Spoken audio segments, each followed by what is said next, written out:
Tiniyak ni Philippine National Police Acting Chief Police Lieutenant General Jose Melencio Nartates Jr.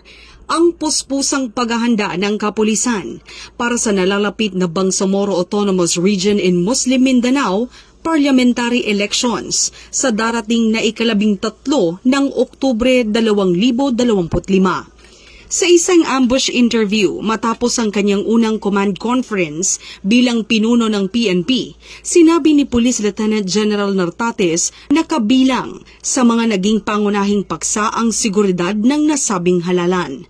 Dagdag pa niya, may 7 linggo pa ang PNP upang plantsahin ang lahat ng kinakailangang hakbang upang mapanatili ang kaayusan sa halalan sa rehiyon, na kilalang sensitibo sa usapin ng seguridad.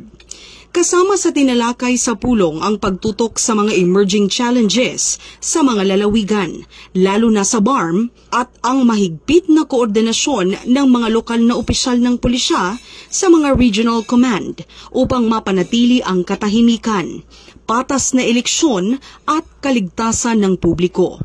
Tinalakay rin ang pag-aayos ng transisyon ng kapulisan sa Sulu Province, kasunod ng paglipat nito mula sa administrasyong BARM patungong Zamboanga Peninsula bilang bahagi ng paghahandang administratibo para sa eleksyon. Ang command conference ay ginanap ilang araw matapos italaga si Police Lieutenant General Nartates bilang acting chief ng PNP noong Agosto 26 taong kasalukuyan.